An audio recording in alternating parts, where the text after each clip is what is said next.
his silver-rimmed glasses, dark brown eyes, wrinkled dark brown skin, and cropped iron-gray hair and mustache, Aiken looked like a kindly grandfather, and he was a longtime friend of my own grandfather, King Heinrich Ripley.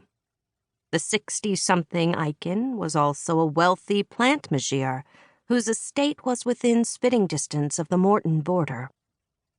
His booming voice drowned out all the other conversations, and this time everyone in the dining hall looked at me. The musicians paused their playing, and even the pink wisteria seemed to peer in my direction. The weight of everyone's stares pressed against my chest like an anvil, but I smiled as though my ears weren't still ringing from Aiken's sonorous voice. With that ability to bellow, he should have been a gladiator ringmaster. "You're right," I replied. "The Black Swan troupe will be the main rivals to our Andvarian gladiators heading into the winter season. Why, it wouldn't surprise me if the Black Swan troupe once again won a championship or two." "They've won almost every bloody championship for the last 16 years, ever since Cyrilda Swanson returned to Svalin." Aiken spat out the famed warrior's name like it was the vilest curse. Several of his grandchildren competed for the Andvarian troops, so he took the gladiator rankings, victories, and defeats much more seriously than most folks did. "Cyrilda is a fine warrior," I murmured, not wanting to further incite Aiken. "That she is." A smile split his face, and his mustache bristled with a happier mood.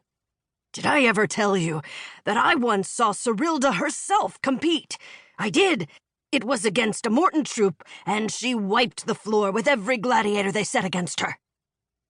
Aiken launched into a long-winded tale about Cyrilda's tournament. I kept smiling, although I once again tuned out his words.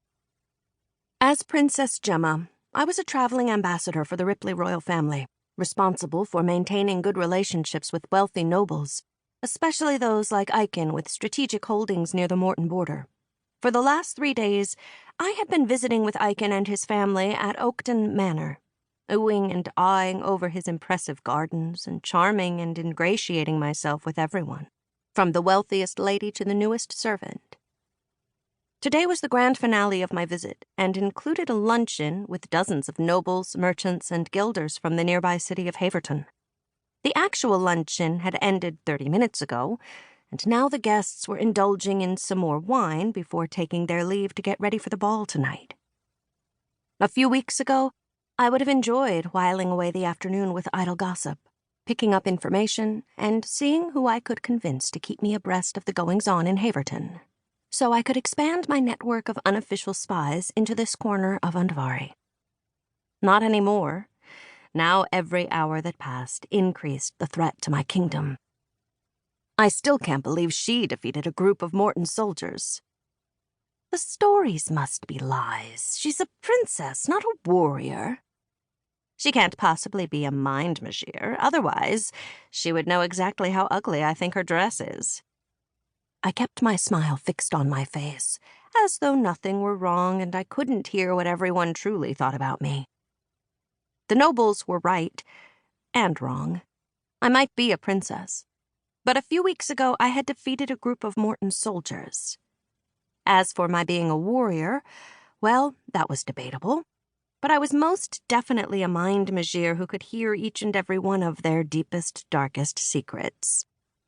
Unfortunately, people thought all the bloody time, and their mental musings constantly buzzed around me like bees droning on and on in my ears. Not only could I hear the nobles' not-so-kind thoughts, but I could also feel their emotions, from the slightest bit of dull boredom to the sharp pricks of curiosity, to the petty jealousy that scraped against my skin like sandpaper.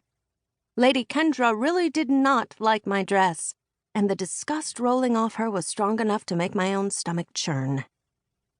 I drew in a deep breath and focused on myself, on my tiny internal ship that constantly sailed around on the sea of other people's emotions. Slowly, that choppy sea smoothed out. Lady Kendra's disgust faded away, and my ship righted itself. Normally, I would have ignored people's thoughts and feelings as best I could. But given the danger...